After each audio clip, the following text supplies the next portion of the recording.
Hello students, I am Nivesh and this is my YouTube channel Bhautik Vigyan. Students, if you haven't liked or subscribed my YouTube channel yet, so kindly like and subscribe it fast students to receive the notifications first. Also press the bell icon button students. So students, today we are going to study about Ohm's law and resistance. So let's start students. So students, आइए start करते हैं Ohm's law. देखिए students, मान लीजिए कि ये एक conductor है, ये कुछ इस तरह से। इस चैप्टर का हर टॉपिक हमने कंडक्टर के साथ ही स्टार्ट किया है और इस कंडक्टर को स्टूडेंट्स हमने एक बैटरी से कनेक्ट कर दिया। इस कंडक्टर को एक बैटरी से कनेक्ट कर दिया कुछ इस तरह से। ये बैटरी का पॉजिटिव टर्मिनल, ये बैटरी का नेगेटिव टर्मिनल स्टूडेंट्स। अब देखिए स्टूडेंट्स, जो ओम्स लॉ है उसका स्टेटमेंट क्या कहता है? एट कांस्टेंट फिजिकल कंडीशंस, यानी ये जो कंडक्टर है अगर इस पे फिजिकल कंडीशंस कांस्टेंट होंगी, यानी टेम्परेचर कांस्टेंट होगा स्टूडेंट्स, मैकेनिकल स्ट्रेन कांस्टेंट होगा, और भी जो चीज़ें हैं वो कांस्टेंट होगी, प्रेशर कांस्टेंट होगा, तो ये जो कंडक्टर है at constant physical conditions the current flowing through two ends of conductor, इन दो एंड से जो करंट फ्लो होगा is directly proportional to potential difference applied across its two ends, यानी जितना करंट यहाँ से फ्लो होगा वो इस वोल्टेज के जो ये दो तरफ लग रही है, दोनों तरफ कंडक्टर के दो एंड्स पर, उसके डायरेक्टली प्रोपोर्शनल होगा स्टूडेंट्स। देखिए ये एक ऐसा हमारा लॉ है या फिर ऐसा स्टेटमेंट है जिसका हमें जिसका स्टेटमेंट तो कुछ और कहता है स्टूडेंट्स, लेकिन उसका मैथमेटिकल जो ट्रीटमेंट है वो कुछ और कहता है, इक्वेशन उसकी जो कुछ और कहती है। हमने कहा current is directly proportional to voltage या फिर potential difference applied, but actual में हम लिखते उल्टा है स्टूडेंट्स। हम इस तरह से लिखते हैं, सॉरी स्टूडेंट्स, देखिए कहने को तो हम ये सुन रहे हैं current is directly proportional to voltage, students हम लिखते इसको इस तरह से हैं और ये वाला गलत होता है। ऐसा क्यों है स्टूडेंट्स?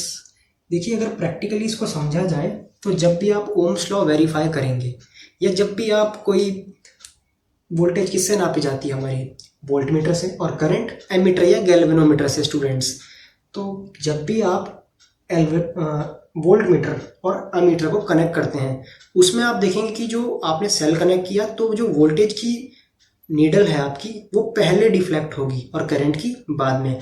कहने का मतलब है करंट को जब भी आप किसी भी कंडक्टर को जब आप करंट सोर्स देते हैं तो उसमें पहले पोटेंशियल सेटअप होता है, इसी वजह से हम यहाँ पर V को पहले लिखते हैं स्टूडेंट्स। तो ये था इसका रीज़न और ये रहा इसका जो मैथमेटिकल एक्सप्रेशन है वो। देखिए प्रोपोर्शनलिटी के साइन को हटाकर हमारे पास एक कांस्टेंट आना चाहिए। इस कांस्टेंट को हम मान लेते हैं थोड़ी देर के लिए K और फिर ये I स्टूडेंट्स। ये जो K है मैंने आपको समझाने के लिए माना है स्टूडेंट्स। आप यहाँ पर अगर K की जगह A मान लेते हैं वो भी सही है और B मान लेते हैं वो भी सही है स्टूडेंट्स।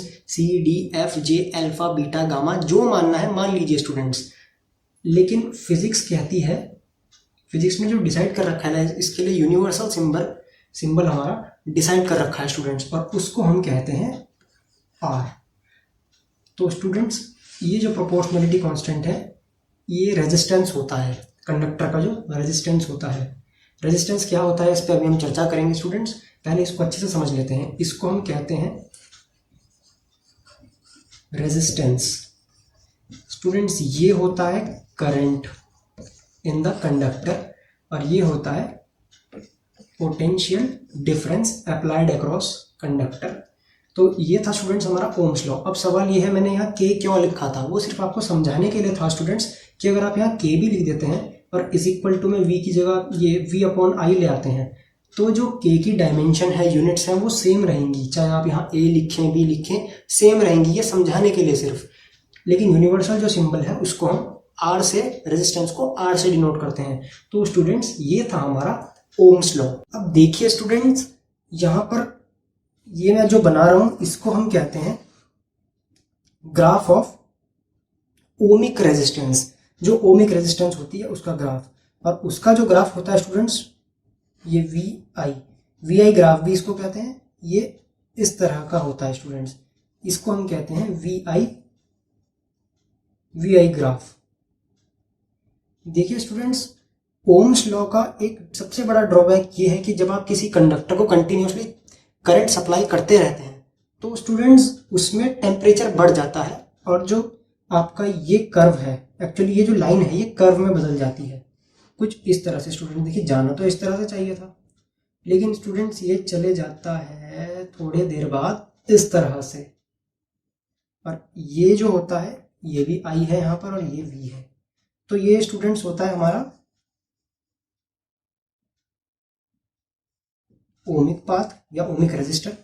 पाथ इसलिए क्योंकि किसी करंट किसी पाथ से ही फ्लो होगा, और ये नॉन ओमिक पाथ, ये होगा स्टूडेंट्स आपका नॉन ओमिक पाथ। एग्जाम्पल के बारे में हम बात करें तो एक्चुअली इन दोनों जो ग्राफ्स हैं उनका एग्जाम्पल एक ही कंडक्टर होगा। अब सवाल ये उठना चाहिए एक ही कंडक्टर कैसे होगा और कब होगा। तो स्टूडेंट्स देखिए, मान लेते हैं ये कंडक्टर हमने चलाया, सपोज करते हैं 1 सेकेंड के लिए, 2 सेकेंड के लिए, 10 सेकेंड्स के लिए या 1 मिनट के लिए स्टूडेंट्स। तो शॉर्ट टाइम पीरियड के लिए ये ग्राफ फॉलो होगा स्टूडेंट्स, लेकिन जैसे जैसे इस कंडक्टर में हम चार्ज इंक्रीज करते चले जाएंगे यानी करंट इंक्रीज करते चले जाएंगे, क्या होगा, इसका जो रेजिस्टेंस है वो बढ़ जाएगा। टेम्परेचर बढ़ने की वजह से इसका रेजिस्टेंस बढ़ जाएगा स्टूडेंट्स। तो ये ग्राफ हमारा तब फॉलो होगा, यानी ये ओम्स लॉ का एक लिमिटेशन है कि ओम्स लॉ सिर्फ ऐसे सर्किट्स पे काम करता है जो शॉर्ट ड्यूरेशन ऑफ टाइम के लिए स्विच ऑन होते हैं स्टूडेंट्स। तो ये है हमारा स्टूडेंट्स ओमिक पाथ और ये है हमारा non ohmic path. So students आइए समझते हैं रेजिस्टेंस क्या होता है। देखिए, हमने पढ़ा था ओम्स लॉ से, बाय ओम्स लॉ हम यहाँ पर लिखेंगे V is equal to I into R, और स्टूडेंट्स अगर हमें यहाँ से R निकालना है यानी रेजिस्टेंस निकालना है तो वो हो जाएगा V बाई आई। और स्टूडेंट्स जैसा कि हमें पता है जो रेजिस्टेंस होता है वो एक कांस्टेंट होता है, तो वो V और I आपके एक्सप्रेशन में आ तो रहे हैं, लेकिन जो रेजिस्टेंस है वो कांस्टेंट होने के कारण सिर्फ आपके जो कंडक्टर है उसके मटेरियल के नेचर पर निर्भर करता है। वोल्टेज और करंट पर वो निर्भर नहीं करेगा स्टूडेंट्स। वोल्टेज हम अपनी मर्जी से बढ़ा सकते हैं तो करंट भी अकॉर्डिंगली इंक्रीज कर सकते हैं स्टूडेंट्स। जो रेजिस्टेंस होगा वो सिर्फ नेचर ऑफ मटेरियल पे डिपेंड करेगा स्टूडेंट्स। तो देखिए स्टूडेंट्स, जो रेजिस्टेंस होता है आपका जो नॉन मेटल्स होता है उनके लिए वो लो होता है। रेजिस्टेंस का मतलब क्या होता है स्टूडेंट, देखिए रेजिस्टेंस एक इंग्लिश वर्ड है जिसका मतलब होता है बाधा उत्पन्न करना, करंट के रास्ते में बाधा उत्पन्न करना। तो स्टूडेंट्स ये आर यहाँ पर बाधा उत्पन्न करता है करंट के लिए, यानी जितना रेजिस्टेंस कम होगा करंट उतना ज्यादा फ्लो होगा। ये यहाँ से भी आप देख सकते हैं इनवर्सली प्रोपोर्शनल है, और रेजिस्टेंस जितना कम होगा करंट उतना ज्यादा फ्लो होगा स्टूडेंट्स, यानी रेजिस्टेंस जितना कम करंट उतना ज्यादा, रेजिस्टेंस जितना ज्यादा करंट उतना कम। स्टूडेंट्स जो कंडक्टर होते हैं उनका रेजिस्टेंस बहुत कम होता है इसलिए उनमें करंट ज्यादा फ्लो होता है, और स्टूडेंट्स जो हमारा इंसुलेटर होता है उसमें रेजिस्टेंस बहुत हाई होता है तो करंट नेग्लिजिबल या फ्लो ही नहीं होता है। और ऐसा हो नहीं सकता कि कोई जो मटेरियल है वो परफेक्टली जीरो रेजिस्टेंस का हो, ऐसा बहुत रेयर भी नहीं स्टूडेंट्स, ऐसा होता ही नहीं है एक्चुअली।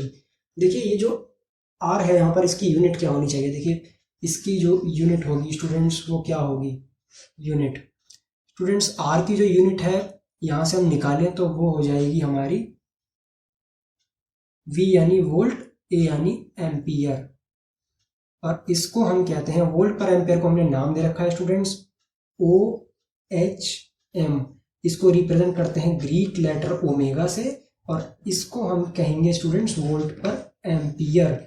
अब अगर हमें डिफाइन करना हो वोल्ट पर एम्पियर को या 1 ओम को, मतलब ओम को, तो हम 1 वैल्यू के लिए डिफाइन करेंगे स्टूडेंट्स, हमेशा 1 वैल्यू के लिए डिफाइन करते हैं। आइए यहाँ 1 मान लेते हैं, यहाँ 1 और यहाँ भी 1, तो हम क्या कहेंगे, the resistance through a conductor is said to be 1 ohm if 1 volt of potential difference is applied through the conductor in which 1 ampere of current is flowing। तो इसको स्टूडेंट्स हम कहेंगे, इसकी जो यूनिट होगी ओम, और ये ओम की डेफिनेशन होगी स्टूडेंट्स 1 ओम की।